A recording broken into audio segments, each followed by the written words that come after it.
Hello everyone, welcome to our channel. আজকে তোমাদের একটি নতুন ঘরোয়া রেসিপি শেয়ার করব, মাছের মাথা দিয়ে পুঁই শাক। প্রথমে একটি কড়াইয়ে সর্ষের তেল দিয়ে দেব। তেল হালকা গরম হয়ে এলে তার মধ্যে পাঁচফোড়ন দিয়ে দেব। তারপর কড়াইয়ের মধ্যে আগে থেকে কেটে রাখা পুঁই শাক দিয়ে হালকা নেড়েচেড়ে ভেজে দেব। তারপর সামান্য একটু লবণ দিয়ে ঢাকা দিয়ে দেব। এর মধ্যে কোনো এক্সট্রা জল অ্যাড করব না, কারণ শাক থেকেই জল ছাড়বে। সিদ্ধ হয়ে গেলে অন্য একটি পাত্রে নামিয়ে রাখবো। পুঁই শাকে দেওয়ার জন্য আলু, কুমড়ো, বেগুন এই সবজিগুলি ব্যবহার করেছি। কুমড়ো আর বেগুন এক এক করে অল্প লবণ দিয়ে ভেজে নেব। ওই তেলের মধ্যে বড়িগুলো হালকা লাল করে ভেজে নেব। তারপর ওই তেলে মাছের মাথা ভেজে তুলে নিয়েছি।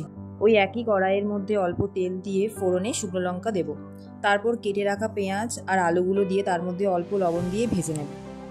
হালকা ভাজা হয়ে এলে কেটে রাখা টমেটো দিয়ে আরও কিছুক্ষণ ভেজে নেব। তারপর কড়াইয়ের মধ্যে আদা রসুন বাটা ও একে একে হলুদ গুঁড়ো, জিরে গুঁড়ো, অল্প ধনে গুঁড়ো দিয়ে ভালো করে কষিয়ে নেব। তারপর ভেজে রাখা সবজি ও বড়িগুলো দিয়ে ভালো করে কষিয়ে তার মধ্যে ভেজে রাখা মাছের মাথাগুলো ভেঙে দিয়ে দেবো। এগুলো ভালো করে কষানোর পরে সিদ্ধ করে রাখা পুঁই শাকটা ওর মধ্যে দিয়ে ভালো করে কষাতে থাকবো।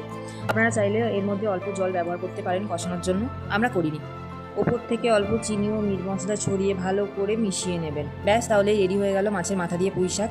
এইভাবেই রেসিপিটি সহজ পদ্ধতিতে বানিয়ে ফেলুন। ভিডিওটি ভালো লাগলে অবশ্যই like, comment, share and subscribe করবেন। Thank you.